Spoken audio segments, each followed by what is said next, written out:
Everyone. তো আজকের ভিডিওটা আমি সকাল সকাল খাওয়া দাওয়া দিয়ে শুরু করলাম। তো সকাল সকাল সবাই উঠে ফ্রেশ হয়ে স্নান টান সেরে হোটেল থেকে নিচে নেমে এসে লাচ্ছা পরোটা খেয়ে এবার আমরা যাব কালীঘাটের মায়ের মন্দিরে। তো দেখো খাওয়া দাওয়া সেরে আমরা এবার বাসে উঠে পড়েছি আর এবার আমরা সবাই মিলে বাসে করে যাচ্ছি। আজকে আর ট্রেনে বা মেট্রোতে যাইনি। আর আজকে না আমার শরীরটা এতটা খারাপ, তো মুখ টুক দেখো একদম কালো হয়ে গেছে। তো তার জন্য আমার বর আমাকে একটা ওআরএস কিনে দিয়েছে, বললো এটা খাও, খেলে শরীরটা ঠিক লাগবে। মানে অনেকটা জার্নি হয়ে গেছে না, কদিন ধরে ঘোরাফেরার পর। এদিকে আমার বর ভাই আর আমি আগে চলে এসেছিলাম ফ্লাইওভারে, আর তারপর আমার বোন মা ওরা পেছনে আসছিল।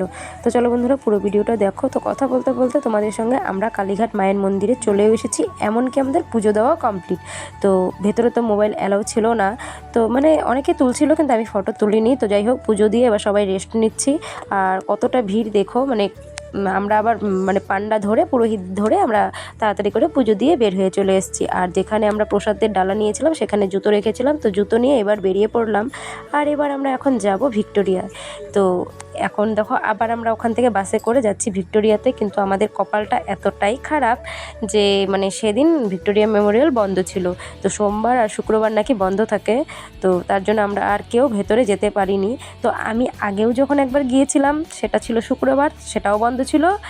আর আজকে যে গেলাম এটা ছিল সোমবার। তো আমার মার মনটা বেশ খারাপ হয়ে গেলো, ভেবেছিল ভিক্টোরিয়ার ভেতরটা দেখবে কিন্তু দেখতে পারলো না। তো যাই হোক সেখান থেকেও আমরা এবার চলে যাব আরেকটা জায়গায়। তো ফাইনালি ওখানে কিছুটা ফটো তুলে ভিডিও করে, মানে বাইরের থেকে যতটুকু আর কি করা যায়। তো দেখো ওখানে কত বিদেশিরাও আসে, তাই না বলো? তো ওদেরকেও একটু ভিডিও করে নিচ্ছিলাম। তো আমার মা বলছে দেখ দেখ ওরা না বাসে করে এসছে অনেক লোক মিলে। তো ভাবতেই ভালো লাগে যে বাইরের থেকে মানে বিদেশিরা আমাদের ভারতবর্ষকে কতটা ভালোবাসে, তার জন্য ওরা বাইরের থেকে এসে আমাদের দেশে ঘুরে যায়।